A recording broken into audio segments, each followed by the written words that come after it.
Oh guys, so today we're going to make a one pot chicken with rice, tomatoes, and peppers.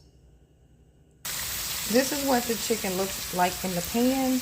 I've already washed and pre-seasoned my chicken, so I just placed it in the oven.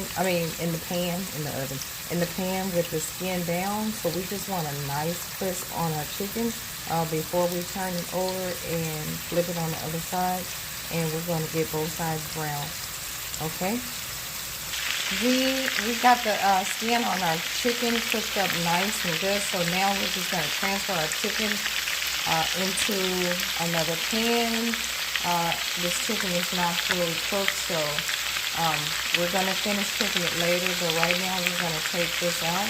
Okay, so now that we have rendered this fat down from the chicken, we're going to take and add some chopped onions that I have over here, y'all. Y'all see my bell peppers, red. I have red and green, and I also have some whole garlic cloves. We're not going to use those yet. We're just going to focus on the onions and the peppers. We're going to put them in the same pan that we had the chicken in. Now make sure you turn down your heat when you're cooking your veggies. We have to heat up high to brown our chicken, but now we just want to put our onions and our peppers down a little bit. Before we add in our rice, we're going to add in some jasmine rice. I'm going to add a cup and a half of jasmine rice. I'm going to let that brown after I saute my vegetables for about 2 minutes. I was running out of room in the other pan, so I just decided to go ahead and transfer these into another pan. And as you can see, the peppers and onions are cooking up nicely. So what I'm going to do now is take and add in uncooked jasmine rice. And like I said, I'm going to do about a cup and a half, maybe 2 cups of jasmine rice. We got our rice added in, so now I'm just going to toss this around. Okay, make sure. Okay, like that. And I'm going to let this kind of toast up a little bit for about 5 minutes.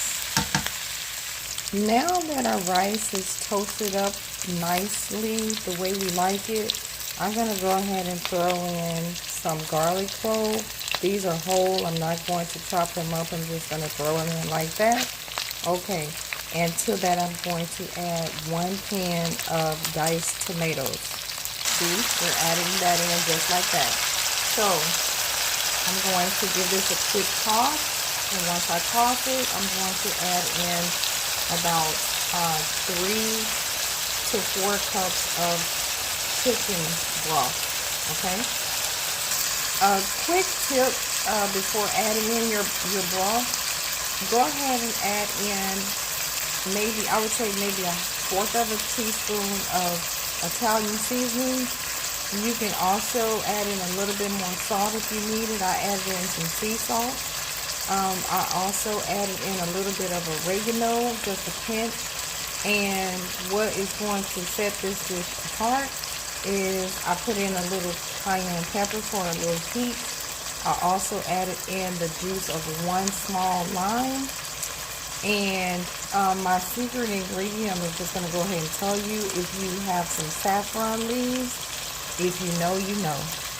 These are not, these are kind of expensive, but you don't need much, but this is going to totally elevate the flavor of your dish. So right now I'm going to go ahead and add in my chicken broth.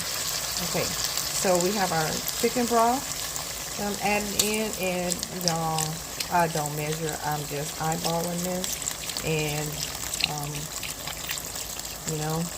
I'm going to add this in. I'm going to add in a couple of half limes. I'm not going to squeeze them. I'm just going to add them to the dish. So I would say I probably use about 3.5 cups of chicken broth, just for those of you who need a recipe. Okay, so now that I have my chicken broth in here, I'm just dropping some limes in here, like I told you before. So just a few.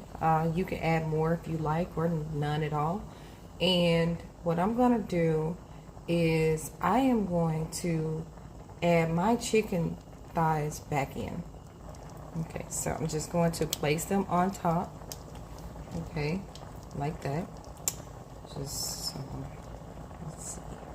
Let's move that over to the side, and we will keep adding in these chicken thighs that are already partially cooked. Okay, and I do have my heat up high. I'm going to let this come to maybe like a, I don't know, I won't say boil, but I do want it to kind of like a, I guess you would say a rolling boil. And once it does that, we are going to turn this down to a simmer, and we are going to let this cook and do its job for about 40, I would say a good 40, maybe 45 minutes or so. And we're going to check on it to make sure that everything is nice and cooked. Okay, so y'all hear that sound? So basically this is the sound that we want. So at this point we are going to turn this down to a simmer. You could add in some bay leaves here. I would say no more than 2 to 3 for this dish. That will take your dish to another level. I just don't have any bay leaves right now. I normally use a lot of bay leaves, so go through them very fast. But yeah, bay leaves. So we're going, like I said, we're going to turn this down. We're going to put it on low, and basically this dish is going to be on do not disturb for the next 40 minutes. As you can see here, that is on low. Okay, it's like a very, very, very low setting. I just put my lid on here, so now we're going to let this cook and do what it does. Okay, so we have about 10 minutes left for this dish to finish cooking, but as you can see right now, this is already looking very amazing. I hope you get the opportunity to try this and cook it for your family as well, but just keep watching until the end so you can see how it all comes together. So I'm going to let this cook down for 10 more minutes, and if you try this at home, you'll have a good meal for you and your family as well.